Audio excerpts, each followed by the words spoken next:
Alright, I've done a lot since the last video I made.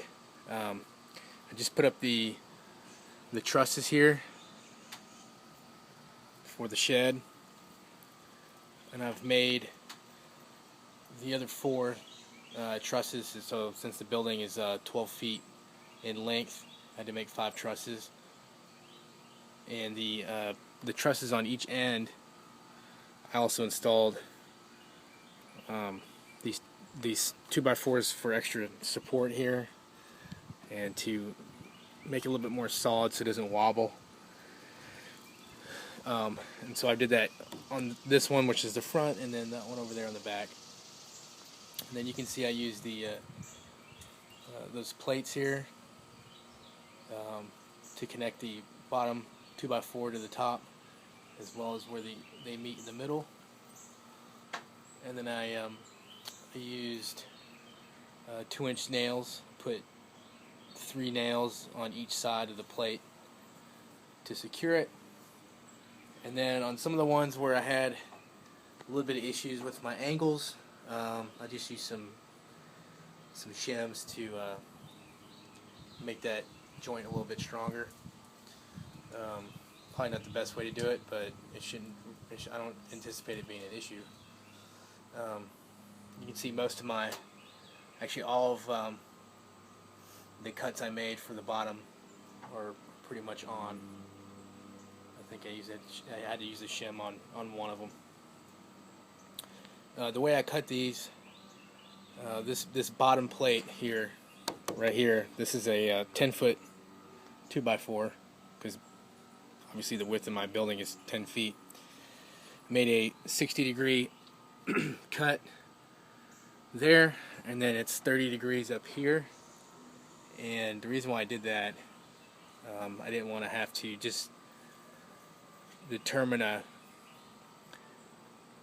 height on my own and then have to do the math and figure out the angles. So I just went 30-60 to keep it easy.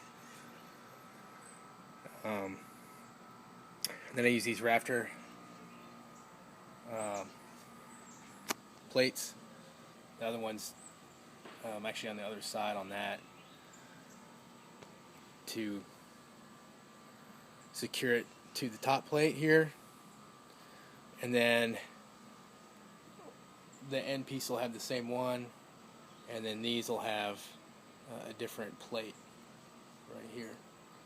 Let me get down. Oh, and then I also want to show you this this board right here. Put this in here to give this added support. Nailed it along across the way, and then I nailed this 2x4 into this 2x4 that's sitting on the top plate.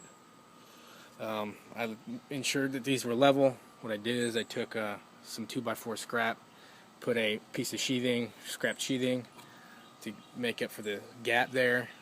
Made sure it was level, and then I attached this to that scrap 2x4. I'm going to do another one generally in this area right here, because the top, there's a slight warp in the wood. It comes in my way, so the top isn't level.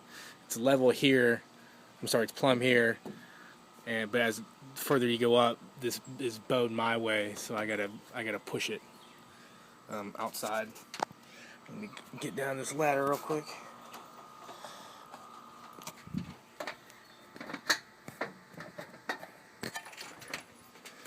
I can show you again the plate here for the top. This is a 30-degree cut, and I laid this out on my driveway because I've seen a lot of videos on YouTube where people make their sheds all completely out of wood, and then they make their trusses right at the beginning on a level surface, and they can use their floor to create a jig. So what I did is I just used my driveway, made sure it was it really doesn't matter. You can just make sure you have a flat surface.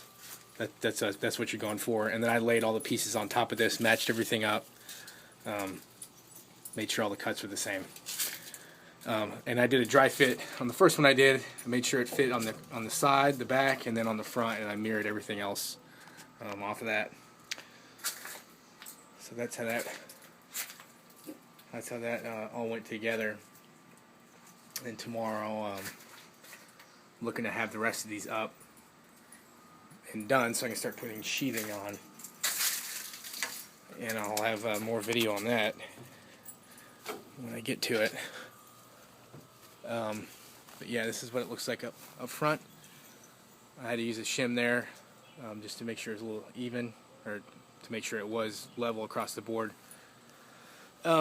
Because the concrete on this spot, it's level on the corners, but in the down here it's a little bit it kind of dips in, and then so as you can see I have a gap. It's about 1/4 to 1/2 inch, which obviously isn't good, but I'm gonna take a piece of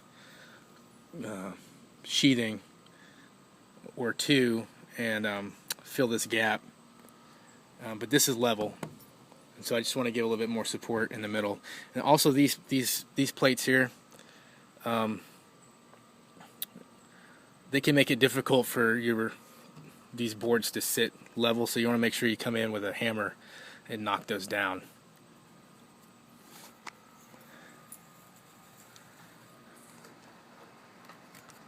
And again, I'm going to put another brace. This is how I did the brace there. Use some nails, make sure it's even, level. Other than that, it's pretty much it. Once these are all up, I'm going to put a nail. I'll take a piece of scrap wood, put it over top of there, put a nail on the end of it, facing my way on a tight string, and run it down to the truss in the back. I'll do the same thing on the truss. And what I'll end up doing is running a chalk line or something along those, just a string, make sure it's nice and taut and level. And then what that'll do is that'll serve as a guide for when I put the rest of these trusses up. I'll just make sure the top of each truss is right under that line. Probably want to give yourself about 1/4 of an inch above the top, so when you're trying to align them, align the trusses, you won't get any, you won't get that top, that chalk line tangled up when you're adjusting your trusses. Let me show you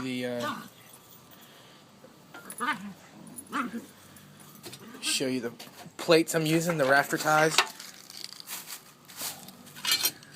I was going to use this, but once I started putting up the trusses on the shed, they realized they wouldn't work. So I just used a rafter tie for the ends, which you can see right here. This is for this is not for where you have a double top plate or a top plate with two 2x4. So I use this style right here for the ends, and I'll use that on the back one when I'm ready. And then, I'm sorry for the video, I'm shaking all over the place. But what I'm going to do on the middle is use these. And something that I noticed when I did a dry fit, and I'll just show you this right here. When you put these plates in, you just need to account for how it's going to displace the sides of this plate. Not a big deal, but if you can, where you want to put these, if you can allow space to where this plate isn't in the way, it'll just go on much easier, like that, nice and smooth, as opposed to having to go over the plate, and it just makes it a pain in the butt to get it figured out. So, lack of planning on my part, but obviously these go up here on the top plate. Well, they attach here, so it'll go like right there, and just secure that with 16D nails. Actually, I think these are 10D. I'd have to look, but that's it. More video tomorrow.